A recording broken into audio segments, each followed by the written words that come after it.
Hello students, अपन पढ़ रहे थे डाइजेस्टिव सिस्टम, पाचन तंत्र के बारे में डिस्कस कर रहे थे। अपन ने पढ़ा था जो अपना पाचन तंत्र होता है वो किन से मिलकर बना हुआ होता है, जो अपनी आहार नाल होती है उससे, और जो अपनी पाचक ग्रंथियां डाइजेस्टिव ग्लैंड्स होती है उनसे।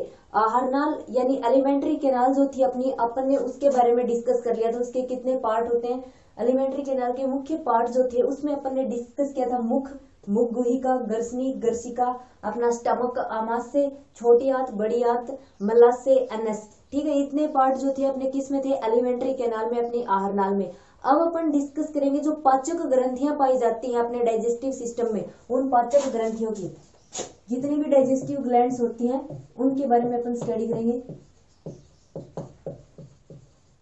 तो पाचक ग्रंथियों में जो अपनी आहारनाल से संबंधित तीन पाचक ग्रंथियां मुख्य होती हैं। सबसे पहले आती है अपनी लार ग्रंथि, उसके बाद में है अपनी यकृत, और तीसरी है अपनी अग्नाशय। ठीक है, ये तीन मुख्य ग्रंथियां हैं अपने आहारनाल से संबंधित, जो मुख्य पाचक ग्रंथियां पाई जाती है अपने डाइजेस्टिव सिस्टम में। तो सबसे पहले अपन डिस्कस करेंगे अपनी जो लार ग्रंथियां हैं उनके बारे में। तो मानव जो होते हैं, मानव में प्रमुख रूप से तीन जोड़ी लार ग्रंथियां पाई जाती है। ठीक है, और जिनको क्या बोला जाता है, अधोजंभ, अधोजीवा ग्रंथि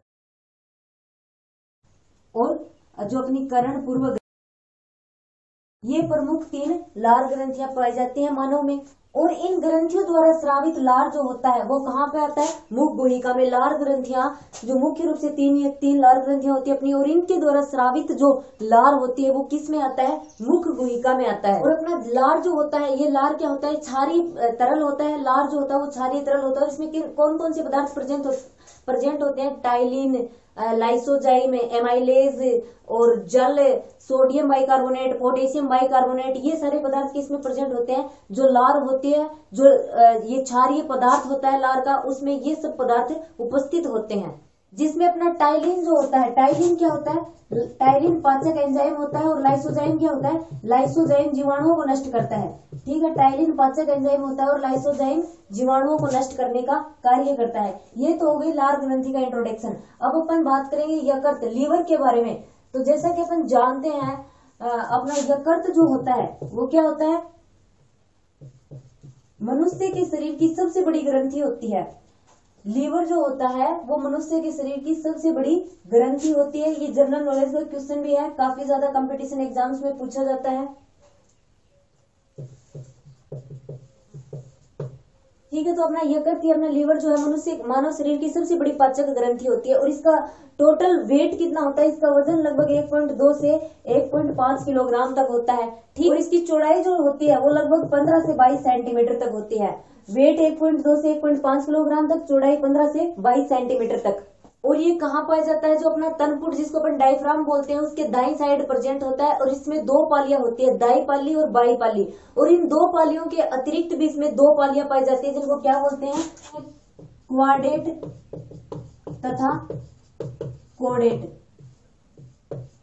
और अपनी जो दाई पाली होती है यकृत की, उस दाई पाली के साइड क्या पाया जाता है, पित्ताशय पाया जाता है। एक थैलीनुमा संरचना पाई जाती है जिसको क्या बोलते हैं अपन, पित्ताशय बोलते हैं। और अपना जो ये पित्ताशय होता है, इस पित्ताशय में यकृत कोशिकाओं द्वारा स्रावित पीत रस संचित रहता है। ठीक है, पित्ताशय या गिल ब्लैडर जो अपना होता है उसमें क्या होता है, यकृत कोशिकाओं के द्वारा स्रावित पीत रस संचित रहता है। और पीत रस जो होता है उसमें क्या प्रेजेंट होते हैं, जैसे कि पीत रस जो होता है वो एक क्षारीय तरल होता है और इसमें पीत वर्णक और पीत लवण उपस्थित होते हैं। अपने पीत रस जो होते हैं उसमें क्या प्रेजेंट होता है, पीत वर्णक और पीत लवण। और जो अपनी इसमें सामान्य यकृत वाहिनी पाई जाती है, वो सामान्य यकृत वाहिनी पीत वाहिनी से मिलकर किसका निर्माण करती है, सामान्य पीत वाहिनी का निर्माण करती है। ठीक है, अपनी सामान्य यकृत वाहिनी पित्ताशय वाहिनी से मिलकर सामान्य पीत वाहिनी का निर्माण कर देती है। और जिसे क्या बोलते हैं अपन, जिसे डेक्टस कोलोडक्टस बोला जाता है, डेक्टस कोलोडोकस।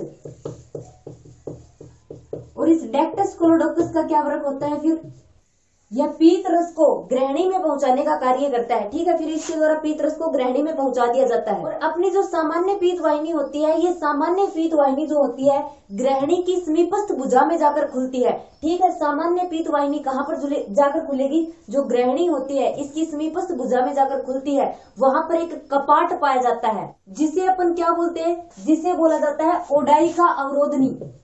ओडाइका अवरोधनी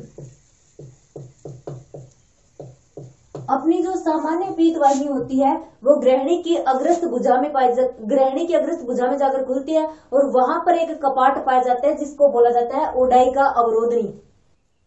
इस यकृत का निर्माण यकृत पालिकाओं के द्वारा होता है और जो क्या होती है यकृत की क्रियात्मक इकाई होती है। ठीक है, यकृत का फॉर्मेशन किससे होगा? यकृत पालिकाओं से, जो यकृत की क्रियात्मक फंक्शनल इकाई होती है।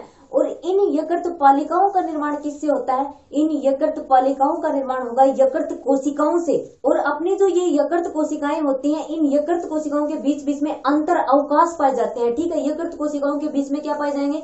अंतर अवकाश पाए जाएंगे। और इन अंतर अवकाशों को फिर क्या बोला जाता है? इन अंतर अवकाशों को यकृती कटोरियां कहते हैं। ठीक है, बीच बीच में कोशिकाओं के जो अंतर अवकाश पाए जाते हैं उनको यकृती कटोरियां बोला जाता है। और जिसकी भित्ति से संलग्नित कोशिकाएं होती हैं उन कोशिकाओं को बोला जाता है कुफर कोशिकाएं। ठीक है, कुफर कोशिकाएं। इन्हें महाभक्षकाणु भी बोलते हैं, या तो कुफर कोशिकाएं या महाभक्षकाणु बोलते हैं, जो क्या काम करती हैं? जो जीवाणु को नष्ट करने का कार्य करती हैं।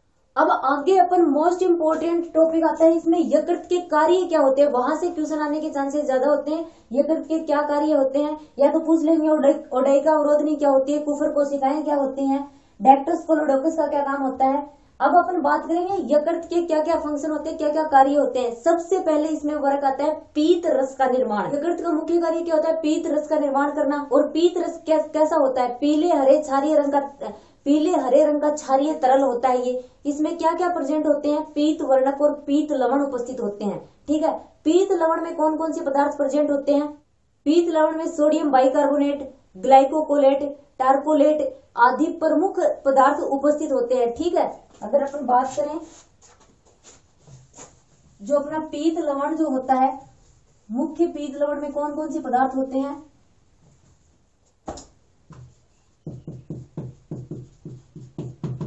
तो इसमें सोडियम बाइकार्बोनेट,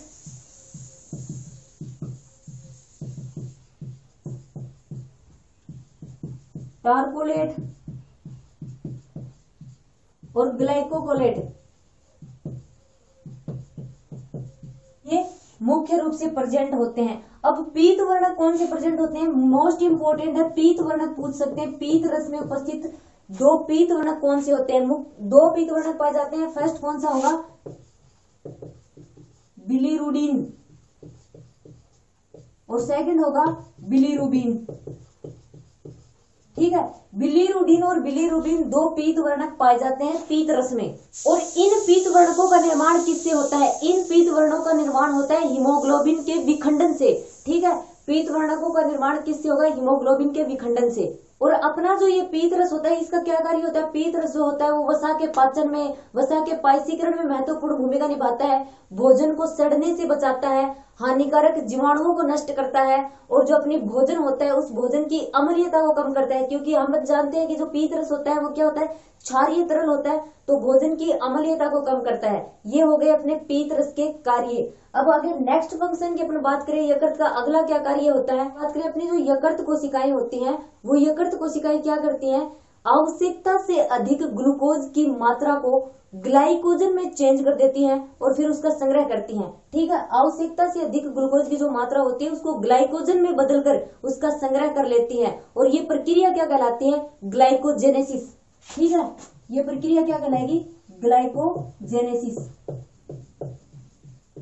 आवश्यकता से अधिक मात्रा को ग्लाइकोजन के रूप में संचित करने की प्रोसेस किसके द्वारा की जाती है? यकृत कोशिकाओं के द्वारा। आगे अपन देखें इसका नेक्स्ट फंक्शन क्या होता है। जब ब्लड में ग्लूकोज की कमी होने लगती है, शर्करा की कमी होने लगती है, तब ये क्या करती है?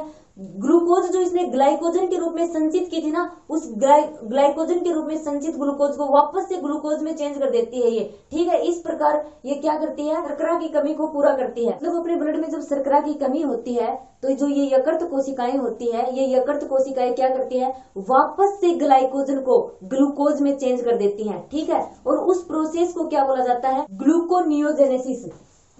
ग्लूकोनियोजेनेसिस। ये प्रोसेस बिल्कुल इसके विपरीत होती है। ग्लाइकोजेनेसिस प्रोसेस में क्या करती हैं, यकृत कोशिकाएं आवश्यकता से अधिक ग्लूकोज जो होता है उस आवश्यकता से अधिक ग्लूकोज को क्या कर देती हैं, ग्लाइकोजन के रूप में बदलकर उसका संग्रह कर लेती है। वो प्रोसेस होती है ग्लाइकोजेनेसिस। और ग्लूकोनियोजेनेसिस क्या होता है, जब शर्करा की कमी हो जाती है रक्त में तो क्या करती हैं, जो ग्लाइकोजन होता है उस ग्लाइकोजन को वापस से ग्लूकोज में चेंज कर देती है और शर्करा की कमी को पूरा करती हैं। वो प्रोसेस कहलाती है ग्लूकोनियोजेनेसिस। और अपने जो ये यकृत कोशिकाएं होती है ये क्या करती हैं, ये विटामिन ए जो होता है उस विटामिन ए का संश्लेषण एवं संचय का कार्य करती हैं। ठीक, विटामिन ए का संश्लेषण करेंगी और उसका संचय भी करेंगी। इसके अलावा जो अपनी यकृत कोशिकाएं होती है ये क्या करेंगी, विटामिन डी एवं विटामिन बी12 का क्या करती हैं, संचय करती हैं। और अगर नेक्स्ट फंक्शन की बात करें तो यकृत जो होती है वो यूरिया संश्लेषण का कार्य भी करती है। अगर नेक्स्ट पॉइंट की अपन बात करें तो क्या होता है, यकृत कोशिकाओं द्वारा एक पदार्थ का निर्माण होता है और उस पदार्थ को क्या बोला जाता है, हिपेरिन।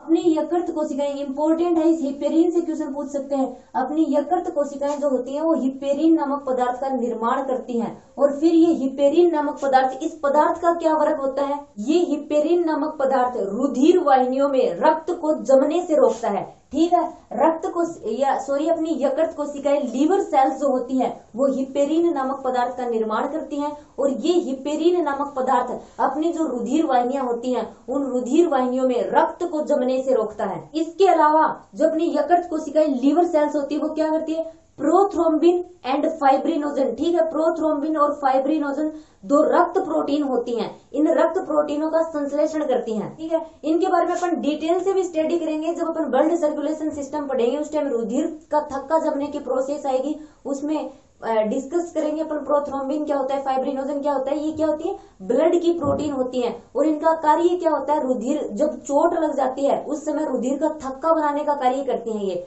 ठीक है, तो यकृत कोशिकाओं के द्वारा प्रोथ्रोम्बिन एंड फाइब्रिनोजन रक्त प्रोटीन का संश्लेषण किया जाता है जब चोट, और ये क्या करती हैं, चोट लगने पर रुधिर का थक्का जमाने में हेल्प करती हैं। और इसके अलावा अपना जो ये यकृत होता है ये भ्रूण अवस्था में रक्त उत्पादक का कार्य भी करता है। ठीक है, भ्रूणी अवस्था में रक्त उत्पादक का कार्य किसके द्वारा किया जाता है, लीवर सेल्स के द्वारा ही किया जाता है। तो ये तो हो गए अपने लीवर के फंक्शन, लीवर के कार्य। नेक्स्ट अपनी ग्लैंड्स कौन सी आती है, अग्नाशय ग्रंथि। तो अगर अपना अग्नाशय ग्रंथि की बात करें तो ये क्या होती है, ये मानव शरीर की दूसरी सबसे बड़ी ग्रंथि होती है। ठीक है, अग्नाशय ग्रंथि कैसी होती है, मानव शरीर की दूसरी सबसे बड़ी ग्रंथि होती है, क्योंकि अपनी पहली सबसे बड़ी ग्रंथि कौन सी थी, अपनी यकृत, लीवर।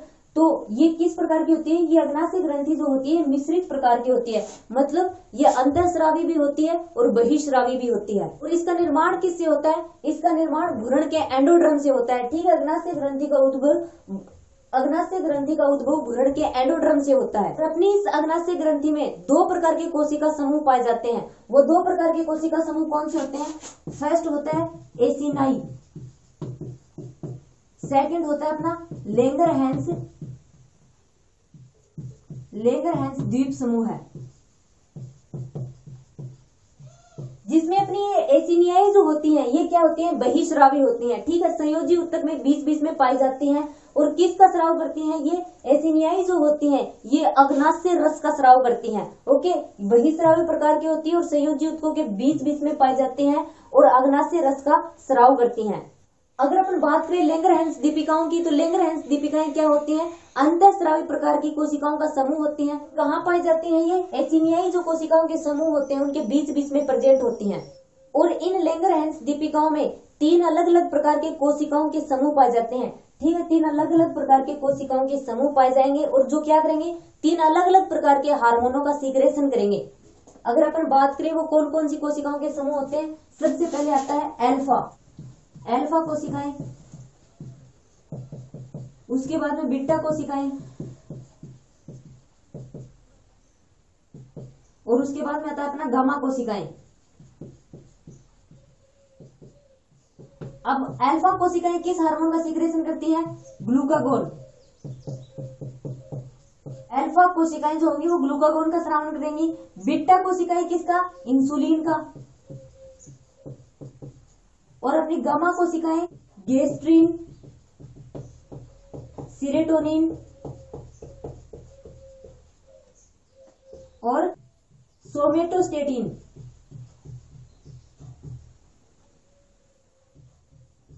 ठीक है, इन गामा कोशिकाओं को क्या बोला जाता है, डेल्टा कोशिकाएं या डेल्टा सेल्स भी बोला जाता है। अपनी अल्फा कोशिकाएं ग्लूकागोन का सीक्रेशन करती हैं, बीटा कोशिकाएं इंसुलिन हार्मोन का, और जो अपनी गामा या फिर डेल्टा सेल्स जो होती है वो गेस्ट्रिन, सीरोटोनिन और सोमेटोस्टेटिन का सीक्रेशन करने का कार्य करती हैं। तो ये तो हो गई अपनी पाचक ग्रंथियां। अब तक अपन ने किन के बारे में पढ़ा है, अपने डाइजेस्टिव सिस्टम जो होता है उस तंत्र के बारे में पढ़ा है कि उसमें कौन कौन सी चीजों से मिलकर बना हुआ होता है वो। तो सबसे पहले अपन ने डिस्कस किया था पूरी की पूरी आहार नाल का। अब अपन ने पढ़ी अपनी पूरी की पूरी पाचक ग्रंथियां। अब आगे अपन देखेंगे कि ये वर्ग किस प्रकार से करता है, पाचन तंत्र की क्रिया विधि किस प्रकार से कंप्लीट होती है, वो अपना नेक्स्ट टॉपिक होगा।